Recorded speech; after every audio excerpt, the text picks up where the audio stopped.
অনুগ্ৰহ কৰি ভিডিঅ'টি শেষলৈকে চাব, কাৰণ ভিডিঅ'টোত এনে কিছুমান কথা উল্লেখ আছে যিবোৰে আপোনাৰ জীৱন সলনি কৰিবলৈ বাধ্য কৰিব।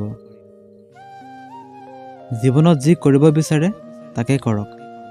এইটো নাভাবিব যে মানুহে কি ক'ব, কাৰণ মানুহে তেতিয়াও ক'ব যেতিয়ালৈকে আপুনি একোৱেই কৰিব নোৱাৰিব। জীৱনৰ কেইষাৰমান বিখ্যাত উপদেশ যিকেইটাই আপোনাৰ গোটেই জীৱন প্ৰয়োজন পৰিব। 1 নম্বৰ, টকা উপাৰ্জনৰ পিছত দৌৰক। চাব, দুনিয়া আপোনাৰ পিছে পিছে দৌৰিব। 2 নম্বৰ, নিজৰ কথা নিজৰ ভিতৰতে গোপন ৰাখক। মনত ৰাখিব, যিমান সময় আপোনাৰ কথা আপোনাৰ ভিতৰত ৰাখিব, সিমান সময় আপুনি নিৰাপদ। 3 নম্বৰ, কোনো কামক সৰু বুলি নাভাবিব।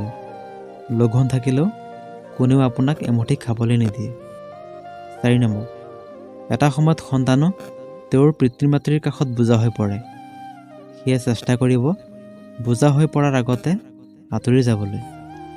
5 নম্বৰ, জীৱনত বন্ধু বান্ধৱীক কম বিশ্বাস কৰিব, কিয়নো কেতিয়াবা ঘনিষ্ঠ বন্ধুবোৰেও আপোনাক ঈৰ্ষাৰ চকুৰে চাব। 6 নম্বৰ, মনে মনে থাকিবলৈ চেষ্টা কৰিব আৰু কোলাহলপূৰ্ণ ঠাই এৰি নিৰাপদ ঠাইত বহি আধ্যাত্মিক চিন্তা কৰক। 7 নম্বৰ, ফেচবুকত কাৰো লগত কমেণ্টত তৰ্ক নকৰিব, কাৰণ ফেচবুক হ'ল বৰ্তমান ইণ্টাৰনেটৰ ডাষ্টবিন। 8 নম্বৰ, আপোনাক যিসকলে ভাল পায় তেওঁলোকৰ লগত ভাল সম্পৰ্ক বজাই ৰাখক। 9 নম্বৰ, মাজে মাজে শত্ৰুৰ লগতো সুসম্পৰ্ক বজাই ৰখাৰ চেষ্টা কৰক, কাৰণ এই পৃথিৱীত সুযোগ বুজি জীয়াই থাকিব লাগে। 10 নম্বৰ, কিতাপ পঢ়াৰ অভ্যাস কৰক, কাৰণ আপোনাৰ আত্মাৰ পূৰ্ণতাৰ বাবে জ্ঞানৰ আৱশ্যক। মানুহৰ লগত কথা কম ক'ব। চাব, জীৱনৰ আধাখিনি কষ্ট নোহোৱা হৈছে। কি অদ্ভুত নহয়নে? যিয়ে কষ্ট দিয়ে তাৰ বাবেই কষ্ট পাওঁ। যোগ্যতাতকৈ বেছি কিবা পালে মানুহৰ ব্যৱহাৰ পশুৰ দৰে হৈ যায়। কোনোবাই বেছি অৱহেলা কৰিলে তাক উচিত শিক্ষা দিয়াৰ একমাত্ৰ উপায় হ'ল তাৰ পৰা আঁতৰি যোৱা, কাৰণ এই অৱহেলাই হ'ব পাৰে আপোনাৰ জীৱনৰ শ্ৰেষ্ঠ শিক্ষা। সময় লওক, নিজকে গঢ়ক, সঠিক উত্তৰ কামৰ যোগেদি দিয়ক, মুখেৰে নহয়। আমাৰ জন্মৰ পিছত মা দেউতাই আমাক অনাথ আশ্ৰমত থোৱা নাছিল, তেনেহ'লে আমি কিয় মা দেউতা বৃদ্ধ হ'লে বৃদ্ধাশ্ৰমত পঠিয়াওঁ? কোনো মৃত ব্যক্তিক শ্মশানলৈ লৈ যোৱাৰ সময়ত নাভাবিব তেওঁক তেওঁৰ অন্তিম ঠিকনালৈ লৈ গৈ আছে, বৰঞ্চ জানি ৰাখিব এই মৃত ব্যক্তি আপোনাক আপোনাৰ অন্তিম ঠিকনা দেখুৱাবলৈ লৈ গৈ আছে, য'ত সকলো অহংকাৰ শেষ হয়। কিছুমান কষ্ট ইমান বিশাল যে সহ্য কৰিব পৰা নাযায়, আৰু কিছুমান দুখ ইমান অসীম যে বুকুত ৰাখিব পৰা নাযায়। কিছুমান মানুহ ইমানেই আপোন যে যি হেৰাই গ'লে তাক পাহৰি থাকিব পৰা নাযায়। যিমানেই মন প্ৰাণ দি ভাল নোপোৱা কিয়, যাৰ এৰি যোৱাৰ অভ্যাস তেওঁ এৰি যাবই। জীৱনত টকা পইচা আহিব যাব, বেয়া সময়ো আহিব যাব, কিন্তু প্ৰিয়জন এবাৰ গুচি গ'লে আৰু উভতি নাহে। জীৱনৰ সকলোতকৈ ডাঙৰ শিক্ষক হ'ল সময়, যি প্ৰতি মুহূৰ্ততে শিক্ষা দি যায়।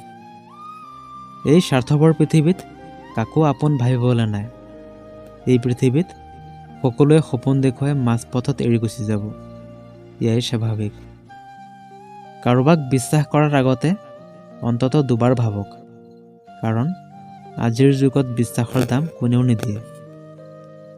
পৃথিৱীত এনে কিছুমান মানুহ আছে যিয়ে নিজৰ সুখৰ বাবে আনক কষ্ট দিব পাৰে, আৰু এনে কিছুমান মানুহ আছে যিয়ে নিজে কষ্ট পায়ো আনক সুখী ৰখাৰ চেষ্টা কৰে। ভালপোৱা মানে কেৱল দেহৰ আকৰ্ষণ নহয়, ভালপোৱা মানে সন্মান, শ্ৰদ্ধা, বিশ্বাস আৰু ভৰসা। আটাইতকৈ ধুনীয়া সম্পৰ্ক হ'ল দুটি চকুৰ, একেলগে খোলে আৰু একেলগে বন্ধ হয়, একেলগে কান্দে আৰু একেলগে শুই থাকে। যেতিয়া কোনোবাই তোমাক সকলো সময়ত মিছ কৰে তেতিয়া চাগে তোমাৰ বহুত বিৰক্ত অনুভৱ হয়, কিন্তু কষ্ট সিদিনা পাবা যিদিনা বুজিব পাৰিবা তোমাক মিছ কৰাৰ নিচিনা কোনোৱেই নাই। সুন্দৰ চেহেৰাক লৈ অহংকাৰ নকৰিবা, কাৰণ মৃত্যুৰ পিছত যোনে তোমাক চুব তেওঁ গা ধুব। জীৱনত সুখী থকাৰ মূল মন্ত্ৰ: জীৱনত সুখী থাকিবলৈ কিছুমান বিষয় ত্যাগ কৰক। 1 নম্বৰ, কিবা বিষয়লৈ অতিৰিক্ত চিন্তা নকৰিব। 2 নম্বৰ, অতীতৰ কথা ভাবিবলৈ বন্ধ কৰক। 3 নম্বৰ, সকলোকে সুখী ৰখাৰ চেষ্টা বন্ধ কৰি নিজক সুখী ৰখাৰ চেষ্টা কৰক। 4 নম্বৰ, অতিৰিক্ত খং আৰু কৃপণতা ত্যাগ কৰক। 5 নম্বৰ, অলপতে ভাঙি নপৰিব। জীৱনত বহু সমস্যা আহিব, সেইবোৰ ধৈৰ্য ধৰি সাহসিকতাৰে মোকাবিলা কৰক। চকুলো আনি দিয়া মানুহ এই পৃথিৱীত বহুত আছে, কিন্তু চকুলো মুচি দিয়া মানুহৰ বহুত অভাৱ। কোনোবাই যেতিয়া বুজিব পাৰিব আপুনি তাৰ কাৰণে পাগল, তেতিয়া তেওঁ আপোনাক অৱহেলা কৰিব। এয়াই বাস্তৱ। এৰি দিলে যদি ভালে থাকে তেনেহ'লে এৰি দিয়ক, কাৰণ ভালে ৰখাৰ নামেই ভাল পোৱা। কাৰোবাক বিশ্বাস কৰাৰ আগত অলপ ভাবি ল'ব, কাৰণ কেতিয়াবা কেতিয়াবা নিজৰ দাঁতে নিজৰ জিভাকে কামুৰি দিয়ে। জীৱনত ঠগিলে হয়তো বিশ্বাস নাইকিয়া হয়, কিন্তু শিকিব পাৰি বহু কিবা। ভাল লগা সময়বোৰ হয়তো সকলো সময়ত ঘূৰি নাহে, কিন্তু ভাল মানুহ আৰু ভাল সম্পৰ্কবোৰ চিৰদিনলৈ স্মৃতিৰ মাজত অমৰ হৈ থাকে। মুখৰ ভাষা বেয়া হ'লেই চৰিত্ৰ বেয়া হৈ নাযায়। মিঠা কথাৰ আঁৰতো বহুতো বেয়া চৰিত্ৰ লুকাই থাকে। কিহৰ ইমান অহংকাৰ? আজি যাক ঠগি আপুনি হাঁহিছে, কাইলৈ আনৰ কাষত ঠগি আপুনি নিজেই কান্দিব। অপেক্ষা মাত্ৰ সময়ৰ। জীৱনৰ পৰা কিবা হেৰাই গ'লে সেইটোক লৈ আফচোচ নকৰিবা, বৰঞ্চ এইটো জানিবা তাৰ পৰিৱৰ্তে তোমাৰ জীৱনলৈ ভাল কিবা অপেক্ষা কৰি আছে। আগতে মানুহে মিছা কথা ক'বলৈ ভয় কৰিছিল, পাপ হ'ব বুলি, আৰু এতিয়া মানুহে সঁচা কথা ক'বলৈ ভয় কৰে, বিপদ হ'ব বুলি। ভালপোৱা আৰু সম্পৰ্ক সঠিক মানুহৰ লগত হ'লে জীৱন সলনি হয়, আৰু ভুল মানুহৰ লগত হ'লে জীৱন শেষ হৈ যায়। এই 3 ধৰণৰ ছোৱালীক বিয়া পাতিলে জীৱনত বা সংসাৰত কেতিয়াও শান্তি নাহে। 1 নম্বৰ, যিজনী ছোৱালীৰ অতীত ভাল নহয়। 2 নম্বৰ, যিজনী ছোৱালী তাৰ স্বামীৰ উপাৰ্জনৰ ওপৰত সন্তুষ্ট নহয়। 3 নম্বৰ, যিজনী ছোৱালীৰ ৰূপৰ অহংকাৰ বেছি।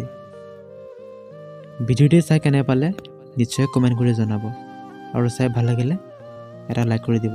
ধন্যবাদ।